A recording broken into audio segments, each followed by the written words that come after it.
Shalom, shalom, shalom, alaikum, Yasharal, and hey to the Gentiles that are following after Yah's righteousness.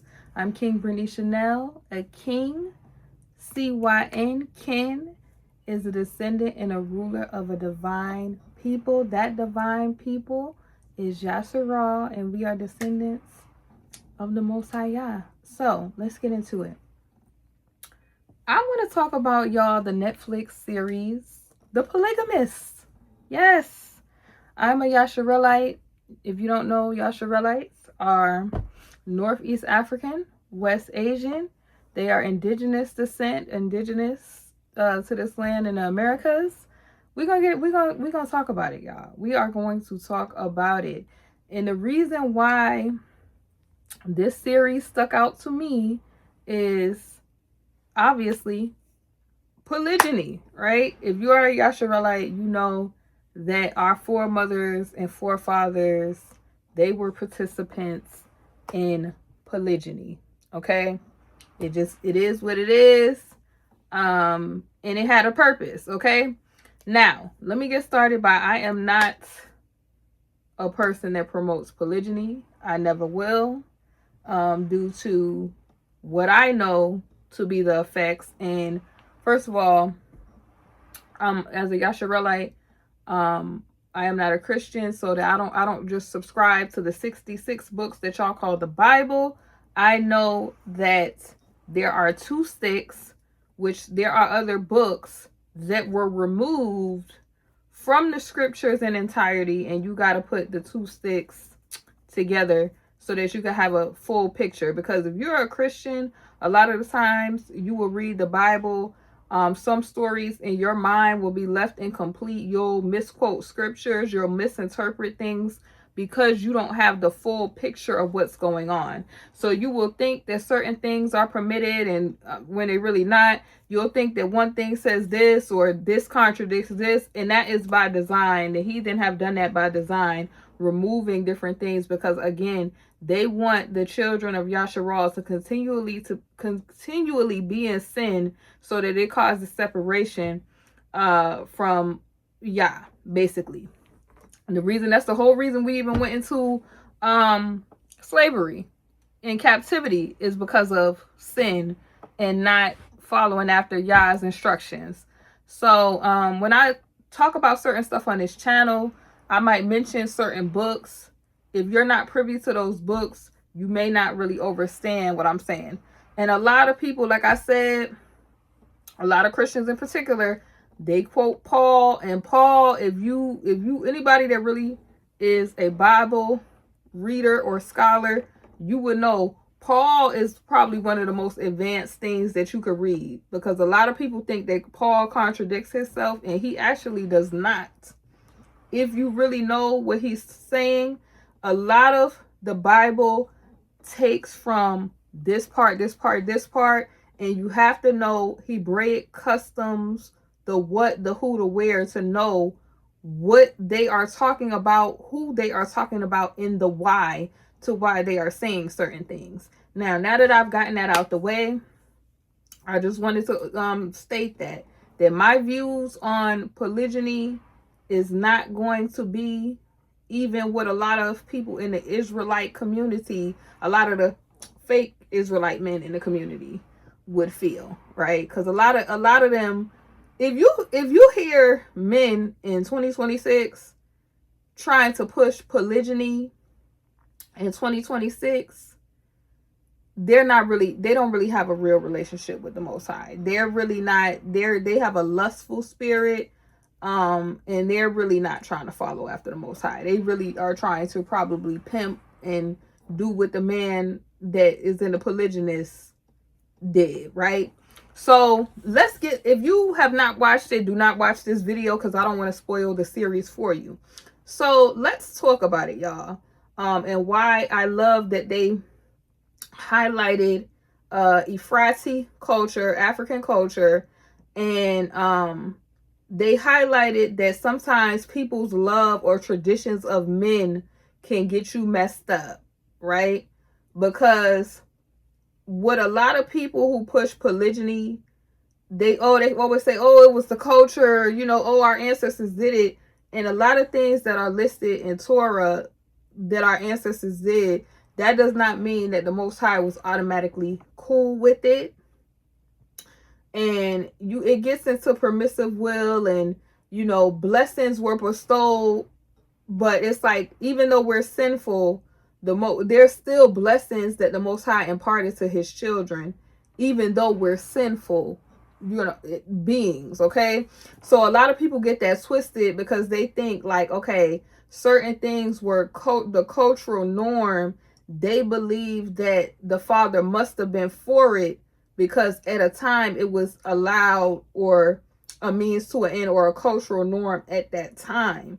But if you study, you know that Yehoshua always reminds you about where we came from, number one, and always brings you back to the Father and his will, the perfect will of the Father. So always keep that in mind when you're reading Torah or scripture, is that the goal is to get us back to the perfect will of the Father, for us to be restored to the original. Okay, before factory, before all of the foolala, we want to get back to the original. Now, I love the fact that the series highlighted traditions of men. So you have a family called the Gomorrahs. You have the wife Joyce, and you have the husband Jonas. Oh my gosh, Jonas. Ladies, if you know, don't ever get married to a Jonas. If you feel like there are any characteristics of a Jonas, please get your pocketbook and go. Oh, like how much I could not stand Jonas. And okay, so basically the story takes us through seeing Jonas in his womanizing ways. So he would just be telling this woman whatever she wanted to hear. So you had the multiple wives. You had my Essie, and Essie is that woman that a man might start with. She may not. Okay, Essie, I'm gonna be honest with you, is the around the way girl that a man might start off with, and that is generally the baby mama type of girl that the man really is not really going to end up with or marrying. It's just he uses that woman for resources and a means to an end. So Essie's character represents a woman that she wants to be loved real bad, but she has baby mama energy. Now, even though he traditionally married Essie, I don't think he legally married Essie. Like Essie, even though Essie was not his legal wife. Now, I just want to make this clear. Some places in Africa, polygyny still goes on as a tradition, but you must, in certain places, prove that you are financially capable to have more than one wife. Like, this is not, because a lot of men, they try to pretend that polygyny is just you have a bunch of women and there's no order, there's no financial responsibility. And again, I've already read the other books where the father is like, he clearly, like a lot of these men, they're so impressed by Solomon and David, they didn't realize the abominations that took place. Because when you have polygyny, you're always going to have other demonic spirits that go on. When you have polygyny, you're going to have jealousy, envy, murder, just a bunch of stuff like affliction, infirmity. All of that stuff is attached to those polygyny. And I feel like anybody that is really following the Most High, especially as a man or a woman, you would know that you're really not for that, because you just want that person, like Adam, Eve, the father. Those are the only people that should be in the relationship. You get it? So you would be the man Adam, the woman Eve, the father in the midst of the relationship. When you start adding those extra people, you start having a bunch of those other polygamous demonic spirits that I named. And a lot of times when I'm praying for people, those are demons that are attached to people's bloodlines who has had polygyny go on in their family. And you saw that during the show. The man, Jonas, had a demonic lying spirit. He had a lust demon. And the demon wanted a lot of a lot of sensual relations. Excuse me. He wanted a lot of sensual relations. He did not care who he got the sensual relations from. And a lot of men are very foolish where they really think that the enemy is playing with them. When the enemy wants to a lot of times take down a man, he will send a woman, a lustful, siren spirited woman, to take that man down. Now, again, like I told y'all, please do not watch this video if you have not watched the whole series of The Polygamist. Now, you have Joyce. Joyce is the first wife, the legal wife, the rightful wife of Jonas, right?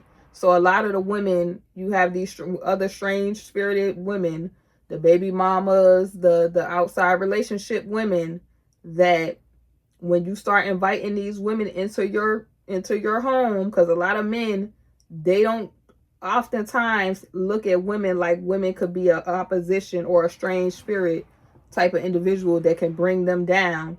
And that is where, because you think that the woman is the weaker vessel, you're really not spiritually on your guard. You're not on watchman duty, because again, Samson's eyes were put out, which his spiritual vision was put out due to his love for a lustful woman like Delilah. So you have to be careful as a man.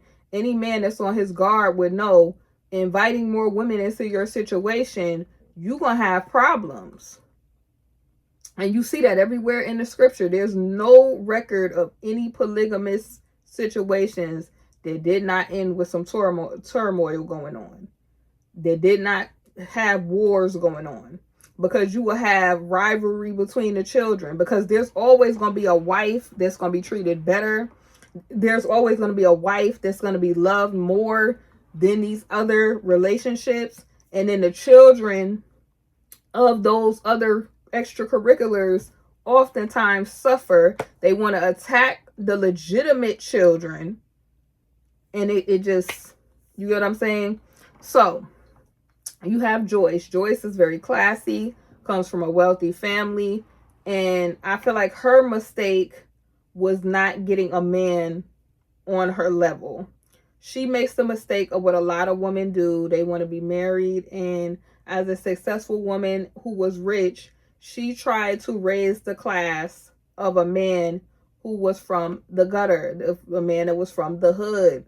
And you don't do that. You let a man work his way up. If he social climbs on his own by the grace of the Most High Yah, then you can give that man a chance. But it's not your job to Bob the Barbara, Bob the Builder, fix a man.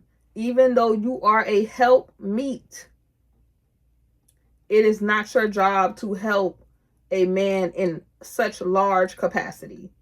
I will say that. It's not your job to build a man. He's supposed to already have vision, and then you assist with the already workings he has going on. You don't build a man from scratch. So Joyce built a wealthy man because her dad gave the money for the J&J company that her and Jonas had together. And Jonas started to get beside himself. So that's why when Joyce said, "I made you," I was like, Joyce, yes, you are finally getting your strength. And he very much underestimated Joyce. Jonas underestimated Joyce. Joyce, she put up with a lot of stuff. And a lot of men do not realize that just because a woman loves you, that does not mean that you cannot change her into a savage. Like you could wake up. So this is calm ocean. You start getting on a woman's nerves that love you, you could awake the fury of a hurricane and the rest of that. You don't want to do that, because again, men calculating that a woman is the weaker vessel, and they don't realize that women are physically a weaker vessel, but emotionally and logically and wisdom, that's why wisdom is often described as the feminine, because Joyce won up Jonas in every way. Jonas kept on saying, oh, she loves me. She's not going anywhere. She loves me. And, you know, I've humiliated her. I've done all this. But Joyce, good old faithful, is not going nowhere. And that was his demise, baby. When Joyce, honey, leaned over that casket and said, I got you, you bastard. I was like, whoo, I felt that. I think women have met men like that in life. Where they like, okay. And then too, a lot of Yasharelite men, they always do this when they're toxic and whatever, and they try to tout the line of, oh, you got to be with a man until he kick the bucket. Don't let that be arranged for you. If you are a toxic, demonic man, don't be like Abigail's husband, where he was just so wicked that the Most High was like, I'm getting him out the way so that I can gift her to David. David, you know, a man after the Most High's own heart, that doesn't mean he was perfect, but his heart and his intent with a lot of things was more righteous than it was wicked. Now, of course, the lust caused him to make costly mistakes where it pissed the Most High off. But getting back to that, don't be that type of man that think that you, just because you get married to a woman, that she's stuck with you forever and you could just do all of this stuff, because baby, it's not so. It's not so. And dead could mean spiritually dead. Like if you a person could put you away for immorality. So if you are a person that you're doing stuff that could, again, Jonas and his polygamist demonic demons that he had was causing every member of his family to turn into something that they should not, due to anger, grief, and all of the issues that he was causing them. So if it causes you to start getting into immorality, like you seen that Jonas's daughters started acting out due to the wanting to have the love of their dad. So you seen that the daughter Sarah, you know, that was rejected by him, he was hiding the baby mama wife Essie and her, hiding them. He did not feel like they was good enough. They was from I think Soweto or whatever, and he was hiding them, and that had caused Sarah to be jealous of Pume, which was seen as Jonas's legitimate daughter, because he was legally married to Joyce. So I mean, they all were his kids, but I'm saying this is how this goes. That was the daughter that was legitimized in Jonas's eyes. And in the son, you had Menzi, the son, who was the legitimate son. So when he had these other relationships, these women, they were envious, jealous, they were doing things, and the wife had no knowledge. So you then have demonic activity of the wife not knowing about these situations, and her having enemies that she knows nothing about, her children having enemies that they know nothing about, and the acting out essentially of the daughters because of the rejection that they faced from their dad. Just a bunch of stuff going on. So you had that. Then you had him being so perverse, he imparted that spirit upon dying even to his son. Because his son, I believe, is going to go on to have that same perverse spirit. But he had turned Joyce into a murderer, because Joyce, honey, she was putting borax in the food, honey. She paid off doctors to say it was a heart attack for the man. Honey, she paid a prison inmate. He's so lustful, and he wanted to just sleep with all these women, embarrass the family publicly, and the rest of that. I'm gonna pay this chick to give him a gift he don't want to receive, to usher his ass. Oh, he's gonna talk about till death. He gonna usher his ass up out of there. That's what Joyce said. Honey, yep, that's what Joyce said. And this man, he turned all these people savage due to him wanting to. And Joyce opened up the door thinking that, okay, let me try to make this, because Joyce is one of those women That's a faithful woman that wanted her marriage to work. It's a lot of women out there. If you watching this, you want your marriage to work. The Most High would never ask you to stay in something that will cause you to get into stuff that he does not want you like to do. He would not want you to be getting into a murderous mindset. He would not want you to be putting up with getting gifts you don't want to receive, because a man is so perverse that he just sowing his seed and dropping it low everywhere. Then you have Matifa. Matifa is the stupid side HOE. The stupid side HOE that believes this man is going to leave the wife. She doesn't care about the other kids, that wants to see the wife humiliated. It's a Jezebel spirit. Jezebel is a foreign entity that wants to have control and wants to influence things. Because Jonas initially, you could tell that he was torn at a certain part of like, okay, when he renewed his vows with the wife and the rest of that, and also when he started receiving public shame, honey, the pastor and his wife, the pastor's wife was like, sir, you're not getting this funding because we don't like how this is looking. The girl, Matifa mother, was like, girl, did I raise a fool? What is going on with you that you would be pressed to want to be this man's side hole?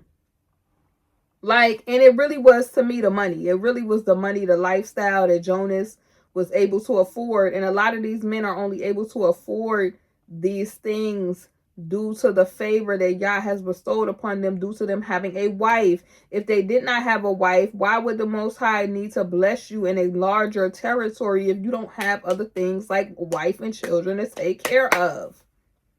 He not giving you that money for free. He not giving you that stuff for free.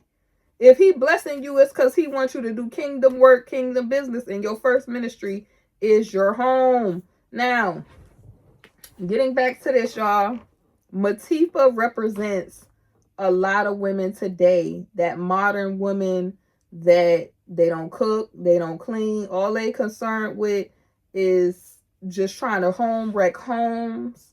And eventually the end of that is destruction, because Matifa thought she was special. She thought she was special till she was at that gynecologist's office realizing that she had got some special gifts you don't want to receive.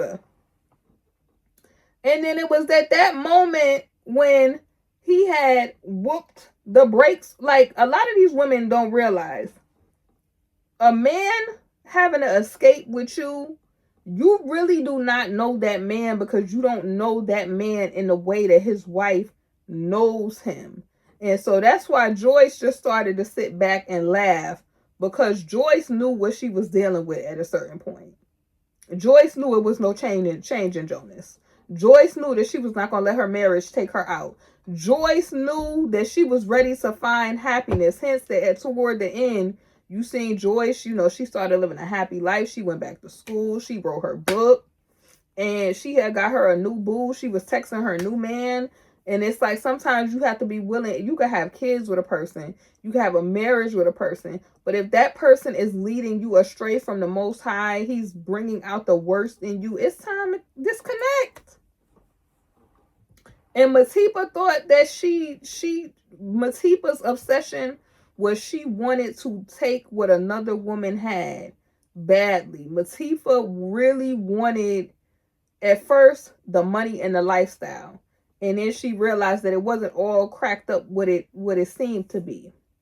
And so once that happened, and Matifa started to realize she came a dime a dozen, that he then started to be perverse, even messing with his daughters. Jonas was messing with his daughter's friend girl, Lindani. And Lindani was just a stupid, naive little girl that wanted to make it out the hood. I really don't, it's a lot of Lindanis in the world. They're naive. And he started to realize at the end, Jonas, when he had caught that gift he didn't want to receive, that he could not give back, he started to realize the error of his ways. And a lot of men recognize this too late, that if you have a lust issue, because a lot of men, they don't want polygyny for the reasons that polygyny was allowed. Like, polygyny was allowed initially because you had women that were widows. Like, let's say a man brother or whatever was married and that woman was a widow and the brother never had a child or whatever, and they wanted to keep that brother's lineage going.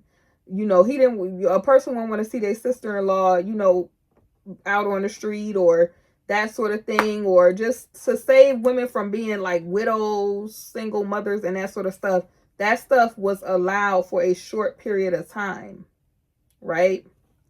We weren't even the first people to even do that in the culture, right? Because the initial in the garden, Adam and Eve, when they started adding a person outside of the Most High, when Eve decided that she was going to entertain the serpent, and then Adam got an agreement with Eve, and they entertained that Jezebelic spirit, it was all downhill from there. Then you had all of these polygamous spirits going on, extra stuff, and extra opposition and enemies that you would not have had you would have stayed the course. But that's my thoughts. I was glad for the series because it really should have people open up their mind to the fact that when you introduce an outside person to your home, you are introducing outside enemies to your home that would not have been there. You know what I'm saying? And then some men, they don't even understand how critical that could get. You got the girl at the lady beauty parlor or salon talking trash about your wife. So some of these girls that men even mess with that are side chicks, they'll stalk the wife. They stalking the kids. They're just, men don't understand. It's a lot of crazy women out there. And trying to put a bunch of women together, and it's a lot of mentally unstable women out there. And a lot of women, like I said, they don't even qualify to be wives. And you trying to put somebody that ain't even on the level of a wife. And Matifa, when she had to come back and tell Joyce that Joyce was the bomb boom, and she just was, Joyce embodied what a wife was. Essie, I just feel like Essie represented what a baby mama would be, just holding on to the broken promises of being the rise girl. It's kind of like in the movie that I watched about Malcolm X, The Life of Malcolm X, when Malcolm X, the fun girl, asked Malcolm X, would she ever be anything more than what she was? And a lot of women have to understand that sometimes you may be the woman on the way to what that man may be. And you don't have to be that, but sometimes women have to recognize the signs that you may not be that man's partner or his wife, his soul. Like, sometimes you have to just learn how to step out the way. And a lot of the reason why, like I said, polygyny would never work today is because of the whoredom culture that is around. Number two, I feel like the father disapproves of it because if you read the other books. And number three, I just personally feel like just a lot of women are not wife material. They're not. And you're going to get a bunch of just fool-la-la and I would say effery going on like you've seen in that show. That is a prime example on why polygyny is a no. I'll see y'all soon. Shalom.